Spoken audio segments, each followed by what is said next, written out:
अचानक याद आई हमको। एक महात्मा थे, वो कुछ नहीं रखते थे अपने पास में।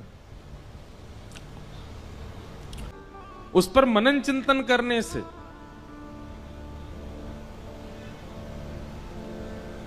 एक कथा अचानक याद आई हमको। एक महात्मा थे, वो कुछ नहीं रखते थे अपने पास में। कभी किसी से कुछ लेते भी नहीं थे। हां, कोई भगवत वस्तु दे दे तो उसको संभाल लेते थे। किसी भक्त ने उनको गीता जी दे दी। महात्मा जी बड़े प्रसन्न हुए, गीता जी को उन्होंने स्वीकार कर लिया, रोज पढ़ते थे। कुछ दिनों में संपूर्ण गीता जी का पाठ पूरा हो गया। तभी एक व्यक्ति, उसके अंदर वैराग्य जाग गया था, वो महात्मा जी के पास आया, बोले मुझे अपनी सेवा में रख लीजिए। तो महात्मा जी ने उसको अपनी कुटिया में रख लिया। निष्किंचन महात्मा। एक दिन उनके मन में भाव आया कि हम कुछ तीर्थ यात्रा करने के लिए जा रहे हैं। तो महात्मा तीर्थ यात्रा के लिए जैसे ही निकले तो चेलाराम से कह के गए, बोले देखो हमारी कुटिया में है तो कुछ भी नहीं, खाली है पूरी, एक गीता जी है, बस यही हमारी संपत्ति है, इनको संभाल के रखना। उसने कहा ठीक है। अब वो गीता जी को संभाल करके रखता था। एक दिन एक चूहा घुस गया कुटिया में और वो गीता जी को कुतरने लगा। उस व्यक्ति ने देखा कि अरे ये चूहा तो हमारी गीता जी को खा जाएगा। उसने मनोविचार किया क्या करें। गांव वालों से पूछा तो गांव वालों ने कहा कि बिल्ली रख लो तो फिर चूहा नहीं आएगा। तो वो कुटिया में बिल्ली ले आए कि बिल्ली के डर से चूहा नहीं आएगा। कुछ दिन तो चूहे नहीं आए, लेकिन बिल्ली बेचारी पतली दुबली होने लग गई, उसको भोजन पानी मिलता नहीं था, सूखने लग गई। व्यक्ति को बड़ी चिंता हुई। उसने गांव वालों से कहा, बोले हमारी बिल्ली तो पतली हो गई, अब क्या करें। बोले इसको दूध पिलाना पड़ेगा तब हिष्ट पुष्ट होगी। तो क्या करें उसके लिए। बोले गैया रख लो। कुछ दिन तो किसी भगत के यहां से दूध आ जाता था, लेकिन कुछ दिन बाद एक गैया और रख ली। अब गैया का दूध उसको बिल्ली को पिलाने लगे। अब महाराज गैया पतली दुबली होने लग गई। अब बोले अब क्या करें। बोले इसके लिए तो भैया फिर एक जो है, इसको चारा खिलाना पड़ेगा, इसको भूसा खिलाना पड़ेगा, इसकी सानी करनी पड़ेगी, तब जाकर के सब चलेगा। मन में विचार करने लगे बड़ा दिक्कत वाला काम है, अब उसके लिए क्या करें। तो बोले एक काम करो, एक दासी रख लो, वही घर को संभाल लिया करेगी, वही गैया की सेवा कर दिया करेगी, दूध निकाल के आपको भी पिला देगी, बिल्ली को भी पिला देगी। ठीक है, दासी रख ली। दासी से प्रेम हो गया तो उससे ब्याह हो गया। ब्याह होने के बाद में 3-4 बालक हो गए। कुछ महीनों बाद, साल बाद महात्मा लौट करके आए। महात्मा जी ने अपनी कुटिया में जीवन में कुछ नहीं रखा, केवल गीता जी रखी थी। आज जब लौट करके आए तो क्या देखा, बच्चे खेल रहे हैं, गैया बंधी हुई है, बिल्ली और बिल्ली के बालक भी डोल रहे हैं वहां पे। और वो जो सेवक था वो अब मोटा ताजा हो गया है और वहां बैठा रोटी पा रहा है, पत्नी भोजन बना रही है। बोले चेलाराम, अरे गुरुजी गुरुजी गुरुजी आओ आओ, प्रणाम श्री चरणों में। ये सब क्या किया बेटा तुमने। मैं कुटिया दे के गया था तुमको, एक गीता जी दे के गया था, ये सब तुमने क्या इतना विस्तार कैसे कर दिया। बोले गुरुजी सब गीता जी ने ही करवाया, गीता जी की कृपा से ही सब वैभव बना है मेरा। क्यों, तुमने पाठ किया था क्या। 18 अध्यायों का पाठ किया था। अरे पाठ नहीं किया मैंने, 18 अध्याय देख लिए। बोले कैसे देखे। बोले पहला अध्याय तो बिल्ली है, दूसरा अध्याय गैया है, तीसरा अध्याय पत्नी है, चौथे पांचवें छठवें रोल लाइन नीचे सारे अध्याय हैं। गुरुजी समझ गए, बोले गीता जी केवल रखी थी, पढ़ी नहीं थी, पढ़ी होती तो इतना विस्तार नहीं होता। हम लोगों को लगता है कि केवल रामायण जी को पूज लो, भागवत जी को पूज लो, गीता जी को पूज लो, इन्हीं से काम हो जाएगा। नहीं, आप उसका स्वाध्याय नहीं करेंगे, उस पर मनन चिंतन नहीं करेंगे, जो आपके मन में विकार हैं, जो मन में आसक्तियां हैं, वो कैसे समाप्त होगी? पैरासीटामोल घर में रखने से बुखार थोड़ी उतरेगा, उसको पाना पड़ेगा। अदरक घर में रखने से गला ठीक थोड़ी हो जाएगा, उसको कूट के उसका रस लेना पड़ेगा।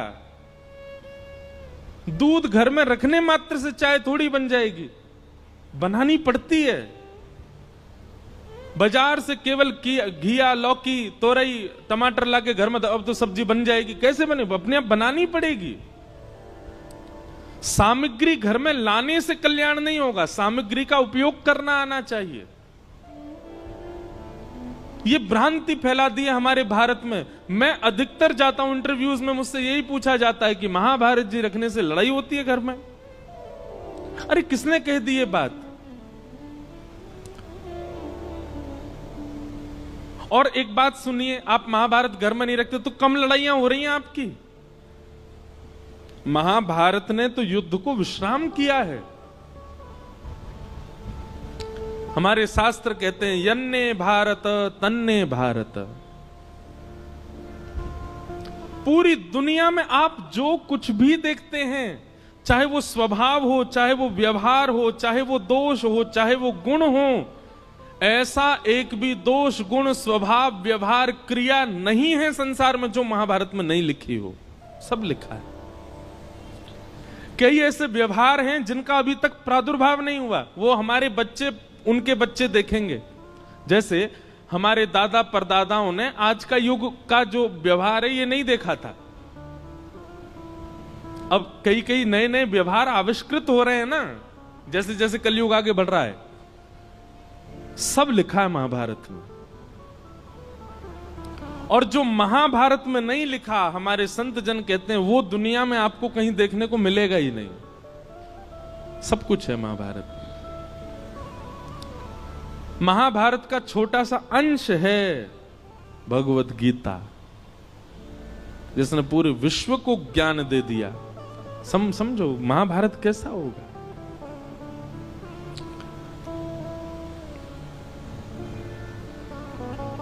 कल हम लोग द्रौपदी का प्रसंग सुन रहे थे। उत्तरा के बालक की रक्षा की वही बालक परीक्षित हुआ। हमारे पूज्य पिताजी महाराज के गुरुदेव भगवान अनंत श्री विभूषित श्री रामानुज प्रपन्नाचार्य गुरुजी महाराज, हमारे दादा गुरु, उन्होंने भागवत जी के कई विषयों पर छोटे छोटे किताबें लिखी हैं। वो कहीं प्रकाशित नहीं है, हमारे घर में ही रखी हैं बस। तो कभी कभी मैं देखने का अवसर मिलता है तो मैं उसमें भाव देखता हूं गुरु जी के। तो वहां गुरुजी एक बात को संकेतित करते हैं कि भगवान ने उत्तरा के बालक की रक्षा क्यों की। अच्छा, भगवान बाहर खड़े खड़े भी ब्रह्मास्त्र को नष्ट कर सकते थे, लेकिन ठाकुर जी गर्भ में क्यों गए? गर्भ में जाकर के उस बालक की रक्षा क्यों की? ब्रह्मास्त्र चलाया था ना उत्तरा के बालक पर, बाहर से ही देख देते ब्रह्मास्त्र नष्ट हो जाता। ठाकुर जी भीतर क्यों गए? और वो भी उस गर्भ में गए जिस गर्भ में न जाना पड़े। इसके लिए सारे वेद वेदांत और उपनिषद कहते हैं, सारे पुराण यही तो कहते हैं, ऐसे कर्म करो कभी गर्भ में ना पाओ। भगवान खुद चटपट घुस गए भीतर रक्षा के लिए। तब हमारे गुरुदेव भगवान कहते हैं, बोले सामान्य बालक होता तो ठाकुर जी बाहर से ही ब्रह्मास्त्र नष्ट कर देते, लेकिन ठाकुर जी ने जब उस परीक्षित के पूरे भविष्य का चिंतन किया तो मन में विचार आया, ओहो ये तो भविष्य में चल करके हमारी कथा का श्रोता बनेगा, क्यों ना ऐसे बालक को गर्भ में दर्शन दिया जाए। इसलिए ठाकुर जी गर्भ में गए। आप लोगों को बहुत आसान लगता है कथा में आना, आप लोगों को बहुत आसान लगता है कि गाड़ी में बैठ के आए, पहुंच गए कथा में, कथा सुन ली। हमको बहुत आसान लगता है कथा करना, वैसे है नहीं, हमको तो नहीं लगता आसान। कोई हमसे पूछे कितनी कठिनाइयां होती हैं कथा सुनाने में, कई बार आपने देखा होगा कि हम आंख बंद करके कथा कह देते हैं 1 आध घंटा तक। क्यों? उस समय किसी श्रोता का कुभाव दिख जाता है। कुभाव मतलब या तो उबासी लेता हुआ दिख गया कोई, या फिर कोई फोन चलाता दिख गया है। तो ऐसी स्थिति में जब श्रोता दिख जाते हैं तो फिर कथा भूल जाता हूं मैं, इसलिए फिर मैं आंख बंद करके कथा कहता हूं। हम मना क्यों करते हैं कि जब हम मंच पे आए तो हमको स्पर्श मत करो? उसके पीछे कोई और बात नहीं। ऐसा नहीं कि मेरे अंदर बहुत पुण्य है इसलिए मना कर रहा हूं। मैंने अनुभव किया है कि कई बार लोगों के स्पर्श से हम जितने भावना बना करके आए मंच पे आके सब भूल जाता हूं मैं। आप तो सद्भाव से स्पर्श कर रहे हो, पर किसी का कोई भाव ही नहीं है, वो देखा देखी स्पर्श कर रहा है। इसलिए दूर से प्रणाम करो, आपको ही फायदा मिलेगा, हम कथा अच्छे से सुना पाएंगे। पर जब बहुत ज्यादा लोग स्पर्श कर देते हैं तो मैंने देखा है कि मेरे भाव जितने होते हैं शून्य हो जाते हैं। कथा करना भी बड़ा कठिन है, पर कथा सुनना भी बहुत कठिन है। कथा में बैठना, बैठ करके बहुत देर तक श्रवण करना, और केवल श्रवण नहीं, उसका निधिध्यासन करना, उसको समझ करके जीवन में उतारना, यह भगवत कृपा के बिना नहीं हो सकता।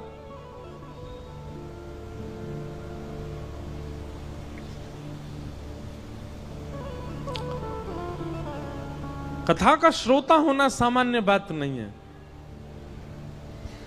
निश्चित ही ये बात आप लिख लीजिएगा, प्रमाणित है। अगर कोई व्यक्ति अपने जीवन में कथा से लगाव करता है, कथा श्रवण कर रहा है, उसने कभी ना कभी ठाकुर जी को देखा है, उसने दर्शन किया है ठाकुर जी का, इसीलिए उसकी रुचि बढ़ रही है।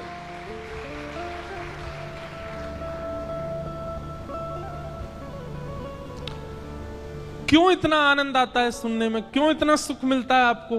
क्योंकि कभी ना कभी आपके जो भीतर चित्त है, आपकी जो आत्मा, उसने कभी अनुभव किया है ठाकुर जी का।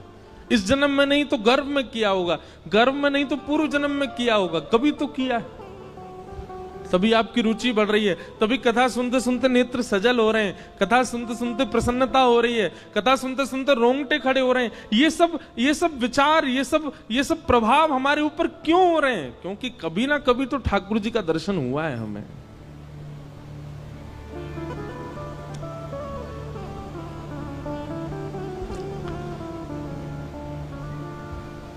कुंती ने भगवान की स्तुति गाई, तत्पश्चात भीष्म पितामह ने भगवान की स्तुति गाई, और फिर भगवान द्वारिका प्रस्थान कर गए।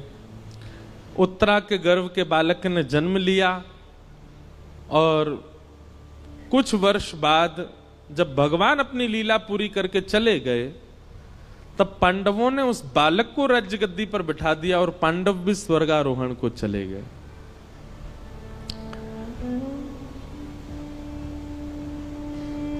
परीक्षित धीरे धीरे बड़े हुए, उनका विवाह हुआ, जन्मेजय आदि पुत्र हुए। अब यहां पर एक बहुत अच्छी बात है, पता है? बटुक जी भी बैठे हैं, कई सारे विद्वान भी बैठे हैं। अधिकतर व्यास कहते हैं, हम भी कहते थे पहले कथा में, कि कलयुग को 5 स्थान दिए, और उन 5 स्थानों में एक स्थान जात रूप मदात प्रभो सोने में निवास दिया। अभी हम इसका विस्तार करेंगे, बस कुछ व्यास बैठे हैं सन्मुख, उनको बता रहे हैं। और उसके बाद परीक्षित ने आकर के मुकुट पहन लिया, जिसकी वजह से उनके मस्तिष्क में कलयुग प्रविष्ट हो गया। पर यह कथा भागवत में लिखी नहीं है। परीक्षित जी ने कोई मुकुट नहीं धारण किया, बल्कि श्रीमद् भागवत जी में तो स्पष्ट ऐसा लिखा है कि जब तक परीक्षित जी पृथ्वी पर थे, कलयुग थर-थर कांपता था। कलयुग ने अपना प्रभाव डाला ही नहीं कहीं पर भी। तो फिर कहते हैं, फिर परीक्षित की मति कैसे बिगड़ी? उन्होंने एक संत का अपमान कैसे कर दिया? तो यहां भाव बताया गया, क्षुधा, भूख। इतनी भूख लगी थी उनको, इतनी प्यास लगी थी कि भोजन और प्यास का मारा व्यक्ति कुछ भी कर सकता है। इसलिए व्यक्ति को अत्यंत भूखा भी नहीं रहना चाहिए, क्योंकि अत्यंत भूख जो होती है, कलयुग उस पर भी प्रभाव डाल करके उससे गलत करवा देता है।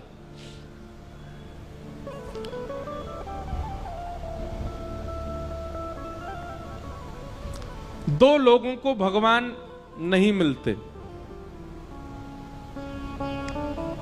कौन दो लोग? बहुत खाने वाला और बहुत सोने वाला। पहला, जो बहुत खाता होगा और बहुत ज्यादा ही सोता होगा, समय से ज्यादा सोता है। अच्छा देखो, एक हमारे जैसे सोने वाले हैं। हमारे जैसे सोने वाले मतलब जिनकी 4-4, 5-5, 6-6 महीना की नींद बकाया है। कभी कभी नींद आती है तो खूब देर तक सो लेते हैं, पर कभी कभी सो पाते हैं हम।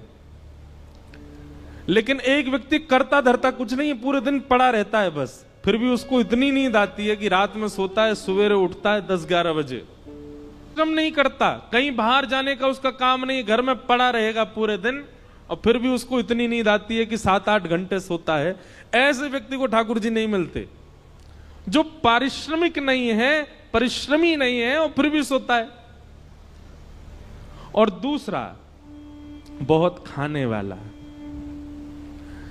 इसमें भी यही बात आएगी, जो बहुत परिश्रम नहीं करता है लेकिन खाता बहुत है, बहुत खाता है, अधिक मात्रा, भूख से अधिक खाता है। ऐसे व्यक्ति को ठाकुर जी नहीं मिलेंगे। पहला व्यक्ति बहुत सोने वाला, बहुत खाने वाला।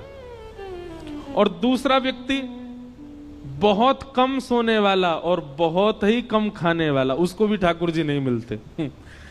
क्यों? इसके प्रति ठाकुर जी विचार, पहले वाले के प्रति तो विचार करते हैं, ये मेरी थाली खा जाएगो और ये सोता ही रहेगो, मोते कब खेलेगो, मेरे संग कब रहेगो, इसलिए ठाकुर जी उसको नहीं मिलते। और दूसरे वाले के प्रति ठाकुर जी विचार करते हैं, जे खुद ना खावे मुंह का खवावेगो, ये खुद ही भूखो रहे मुंह का खवावेगो। और दूसरी बात ठाकुर जी सोचते हैं, खुद सोवे ना है मुंह भी ना सोन देगो, पूरे दिन जगो रहे तो मुंह परेशान करेगो। हमारे ब्रज के संत कहते हैं, बहुत कम खाना और बहुत कम सोना, बहुत ज्यादा खाना और बहुत ज्यादा सोना, दोनों ही भगवत मिलन में बाधा हैं। मध्यस्थ रहो, मध्यम रहो। अब आप कहोगे ये मध्यस्थ कैसे पता चले, मध्यम कैसे पता चले? निद्रा कैसी हो? इतनी निद्रा हो जाए कि पूरे दिन फिर भले ही लेटने को भी ना मिले तो भी काम चल जाए। इतनी निद्रा लेने वाला व्यक्ति, और पूरे दिन फिर परिश्रम कर सके, ठाकुर जी से मिलने के लिए परिपक्व है। और इतना भोजन करे कि उससे आलस्य ना आवे, ऐसा व्यक्ति भी ठाकुर जी से मिलने के लिए परिपक्व है। अपच ना हो, इतना भोजन करे बस, ऐसा व्यक्ति भी ठाकुर। और भैया कछु तो खुद भी अपने आप भी समझ जाया करो, जीवन में कितना सोना चाहिए, कितना खाना चाहिए, इसका थोड़ी व्यवस्था बनाओ और उस अनुसार ठाकुर जी के मिलन के लिए चलो।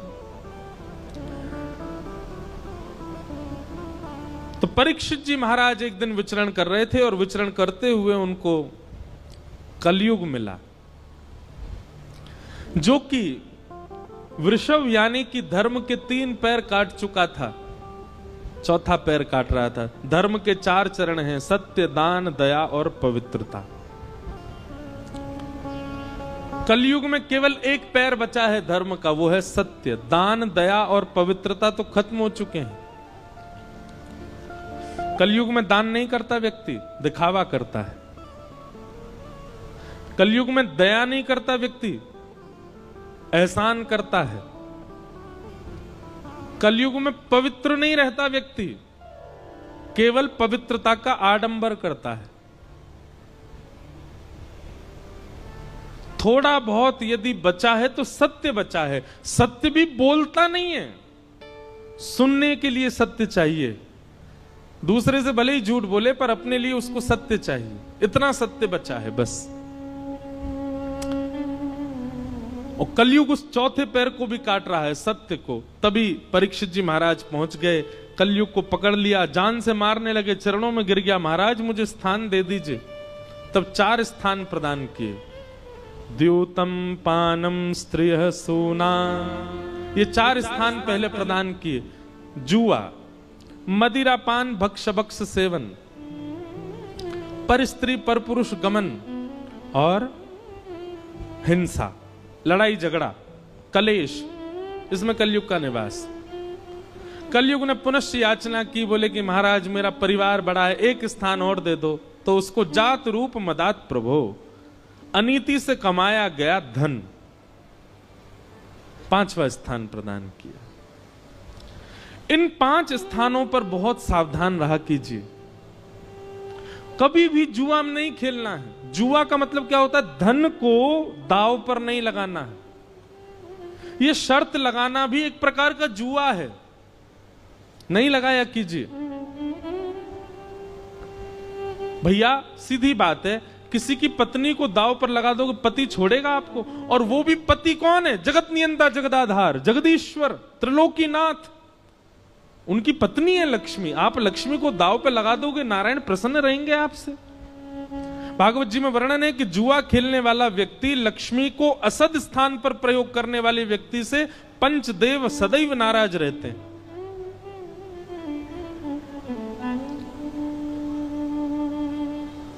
कई बार हमने देखा कि जुआ खेलने वाले व्यक्ति प्रारंभिक स्थिति में बहुत धन कमा लेते हैं,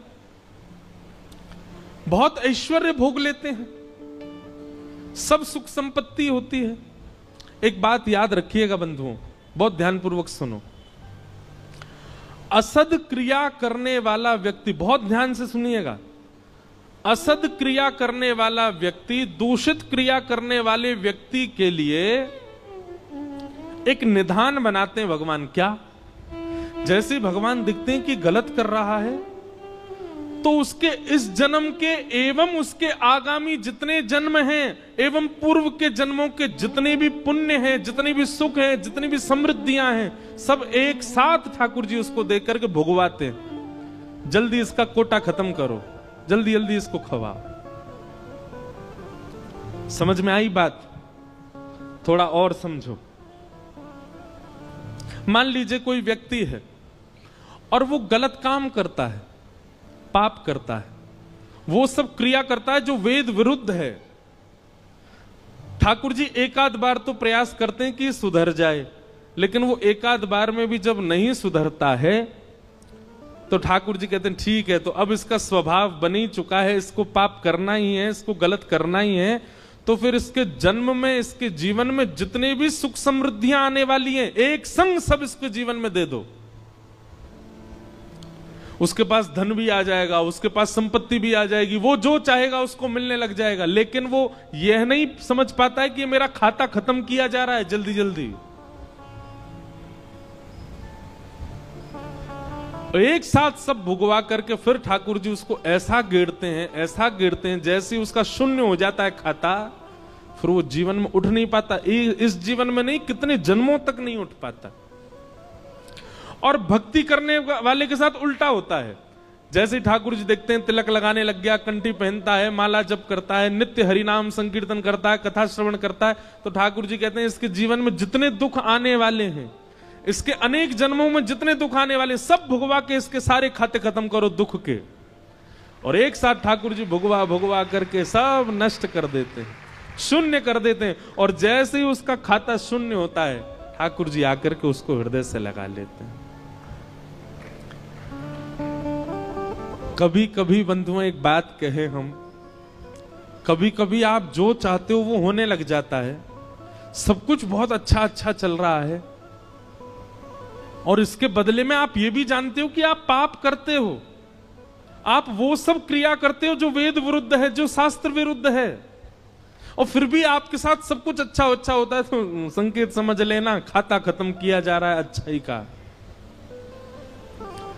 और जिस दिन कंठी माला पहनो, तिलक धारण करो, गुरु मंत्र ले लो, नाम जप करना प्रारंभ कर दो, तैयार हो जाना। अब ठाकुर जी हमारे बुराई के, हमारे जीवन के आने वाले दुखों के, कष्टों के, आर्तों के जितने भी विपत्तियां हैं सब अब भेजेंगे। हमको उसको निवृत्त करना, उससे नष्ट करना, उससे निकलना है, घबराना नहीं है।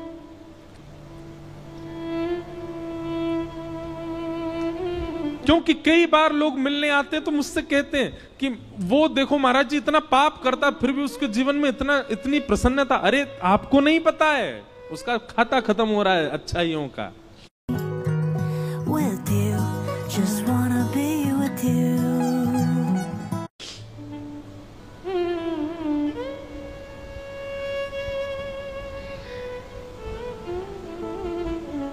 इसलिए कभी कभी जीवन में रुकावटें आना, कभी कभी जीवन में एंजाइटी आना, डिप्रेशन आना, चिंताएं बढ़ना, थोड़ी थोड़ी परेशानियां आना, इनसे समझा करो कि नहीं हमारा जीवन ठीक चल रहा है और कुछ हो ही नहीं रहा है। 5 साल हो गए, सब बढ़िया ही बढ़िया चल रहा है, कुछ कोई दिक्कत ही नहीं आती, कभी कोई रुकावट ही नहीं आ रही, कभी चिंता ही नहीं हो रही, कोई परेशानी ही नहीं आ रही। घबरा जाना, हे नाथ जरूर आप कुछ भयानक करने वाले। समुद्र में जब सुनामी आने वाली होती ना, लहरें धीमी कर देता है समुद्र, शांत हो जाता है समुद्र और धीरे धीरे पीछे जाने लग जाता है। तो किनारे वाले लोगों को लगता है अरे ये तो अंदर जा रहा, और अंदर चलो, और अरे ये तो अंदर जा रहा है, अरे शांत हो गया, देखो लहरें ही नहीं आ रही हैं। और फिर अचानक से एक ऐसा ज्वार भाटा आता है, सब नष्ट कर जाता है। सुनामी देखी है कभी आपने? भोपाल में काय को आएगी सुनामी? समुद्र ही नहीं है। हमने सुनामी तो नहीं देखी, पर सुनामी के बाद का समय देखा। 2004 में आई थी भारत में। हम गए थे चेन्नई, छोटा सा था मैं।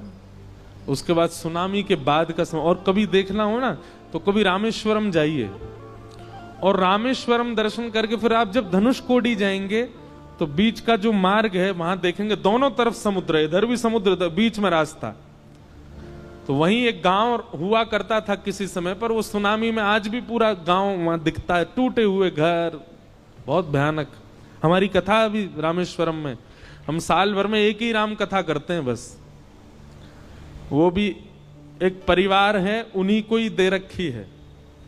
उन्होंने संकल्प लिया 12 ज्योतिर्लिंग में कराने का, तो पिछले साल सोमनाथ में हुई, इस साल रामेश्वरम में, अगले साल देखो कहां होगी। 12 ज्योतिर्लिंगों में हर साल तो है 25 दिसंबर से रामेश्वरम। और भरत चरित्र पर कथा है, केवल श्री भरत जी का चरित्र। हमारा अभ्यास तो कम है मानस जी पर, लेकिन कई बार जिसको भोजन बनाना नहीं आता ना, कभी कभी रसोई में घुस जाए और कुछ बन तो अच्छा बना जाता है। और कई बार परिपक्व व्यक्ति जो हमेशा ही बनाता है, कई बार उससे भी बढ़िया नहीं बनती सब्जी। तो हम अपनी कथा की प्रशंसा नहीं कर, अपने भाव की प्रशंसा कर रहे हैं। हमको राम कथा का इतना अभ्यास नहीं, पर जब हम बोलने बैठते हैं ना तो इतना आनंद। सोमनाथ की घटना है, सोमनाथ में जब कथा थी, पहली बार राम कथा की, तो हमने कहा भाई हम हर दिन एक पात्र के ऊपर बोलेंगे। एक दिन सीता जी के ऊपर बोले, एक दिन शत्रुघ्न जी के ऊपर बोले, एक दिन लक्ष्मण जी के ऊपर, हनुमान जी के ऊपर, आदि आदि सबके ऊपर एक एक दिन का प्रसंग रखा था। जिस दिन भरत जी का चरित्र था तो मैं कक्ष में पढ़ता था पूरे दिन, मैं मिलता नहीं था वहां किसी से, पढ़ता था और कथा करता था। तो जब भरत चरित्र हम पढ़ रहे थे, आज भी स्मृति में आता है वो सब भाव। अपने बिस्तर की रजाई में घुस के रोया, मैं इतना रोया कि मैं बस ये बोलूं संग वालों से, आज कथा मैं नहीं कर पाऊंगा। मैंने कि जो चरित्र पढ़ने में इतना भाव दे रहा है उसको हम कैसे सुनाएंगे। पर वास्तव में मानस जी, रामचरित्र मानस सामान्य नहीं है, अद्भुत है। और उसको कोई भावजन्य व्यक्ति सुने और भावजन्य व्यक्ति सुनाए तो ही मानस जी को न्याय मिल पाएगा, नहीं तो नहीं।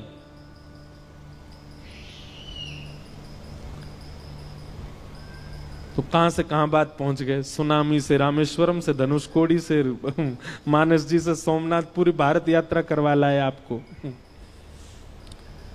तो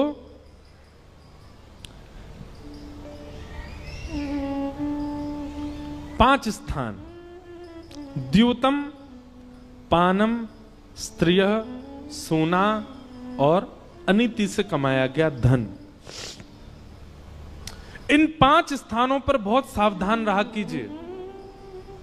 धन को कभी भी गलत प्रयोग में मत लगाइए। धन का गलत प्रयोग क्या है?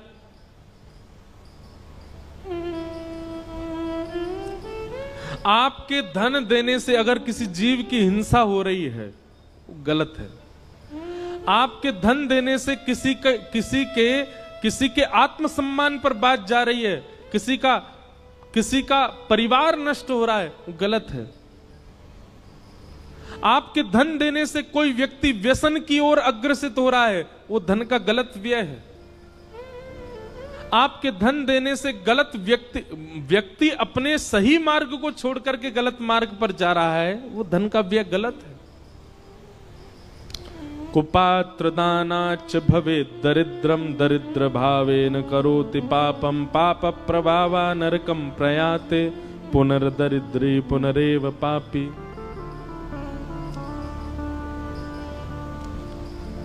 सोच विचार करके धन का व्यय किया कीजिए। दूसरा, पानम, मदिरा पान करना, भक्ष सेवन करना, जीव हिंसा करके खा जाना, तंबाकू खाना, सिगरेट पीना और दुनिया भर के नशीले पदार्थों को अपने मुख पर धारण करना, ये सब पाप है।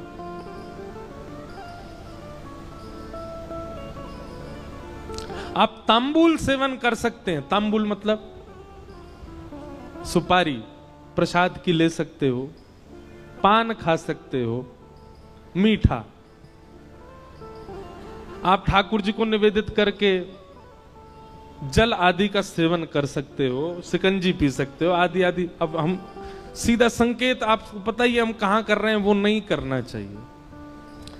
कई जगहों पे तो भगवान का प्रसाद बता करके भी कह दिया जाता है कि इसको ले लीजिए, ठाकुर जी का प्रसाद है।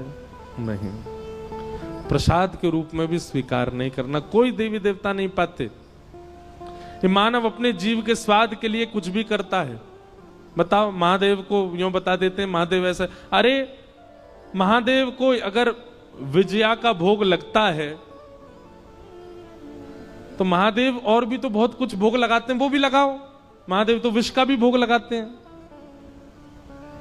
महादेव तो नीलकंठ भी है, महादेव तो गले में सर्प पहन के भी रहते हैं, महादेव तो हिमालय -30 डिग्री सेल्सियस में बागंबर पहन के रहते हैं। वो सब करके दिखाओ ना जो महादेव और भी करते हैं। देवताओं की तुलना में फिर वो सब क्रिया नहीं करनी चाहिए जिससे आपके जीव के स्वाद या आपकी मनवांछित इच्छा पूरी हो रही हो। पाप लगेगा। सही बता रहे हैं, जो महादेव का नाम लेकर के जीवन भर नशा करता है, उसकी मृत्यु के बाद शमशान से ही त्रिशूल लेके भागते होंगे महादेव उसके पीछे। बोलो तुझे बताऊं मैं पहले, मेरे नाम पर जाने क्या क्या करके आया। ये क्यों नहीं सुना तूने कि महादेव 24 घंटा राम नाम ध्वनि के चिंतन में रहते हैं? वो क्यों नहीं किया? महादेव पार्वती जी को बैठा बैठा करके कथा सुनाते हैं, अमर कथा सुनाते, ये क्यों नहीं किया तेने? महादेव ने अपनी जटा से पूरे विश्व को पवित्र करने वाली गंगा जी को प्रकट करके, आई तो वो ब्रह्मलोक से हैं, आई तो वो विष्णु लोक से हैं, पर महादेव के जटा से ही तो पृथ्वी पर आई हैं। महादेव जैसे उच्च कोटि के बन तो जाओ।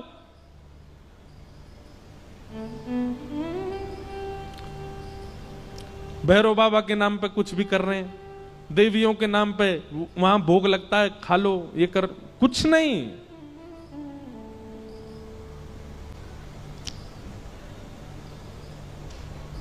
व्यसन प्राधान्य जो देवों को पूजते हैं ना, और देवताओं की पूजा के बाद फिर व्यसन को अपने उपभोग में लेते हैं। ठीक है, कहीं पर विधान है कि देव को अर्पित करना है, किसी के गणों को अर्पित करना है, लेकिन उसके प्रति आपकी भावना फिर क्या, वो प्रसाद रूप में हम भी ले लें, इसका परिणाम अच्छा नहीं होगा।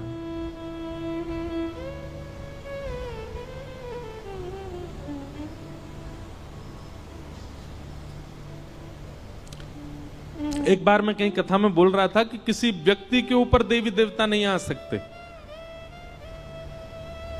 गण आ जाते होंगे। भैया सीधी बात है, प्रधानमंत्री किसी व्यक्ति को विशेष को परेशान नहीं करता, उसके नीचे रहने वाले, नीचे बैठने कुर्सी वाले परेशान कर देते होंगे। प्रधानमंत्री किसी को फोन करके नहीं कहेगा रुक जा बेटा रात में गुंडे भेज रहा हूं तेरे पास ना। उसके नीचे बैठने वाले जिनकी बातें प्रधानमंत्री को पता ही नहीं है कि वो कहां क्या करते हैं, वो परेशान करते हैं। भैया आदिदेव जितने भी हैं ये सब तो कृष्ण चिंतन में इतने व्यस्त रहते हैं, इन पे समय आपको परेशान करने का। उनके नीचे जो छोटे छोटे गण बैठे रहते हैं वो जरूर परेशान कर देते होंगे। कभी देवी देवता आपको परेशान नहीं करते, आपके ऊपर नहीं आते, आप पर हावी नहीं होते। उनके गण जरूर कोई लीला कर देते होंगे, वो बात अलग है। पर हमको 9 साल हो गए कथा करते करते, हमारे सिर पर क्यों नहीं आ रहे देवता? विवाह के पश्चात एक पतिव्रत धारण करो, और उसमें करना कुछ ज्यादा नहीं है, केवल एक ही काम करना है। क्या? जिससे आपके 7 फेरे हुए हैं, जिससे आपका पाणी ग्रहण हुआ है, अब वो सर्वस्व। संसार का सबसे बड़ा व्रत यही है।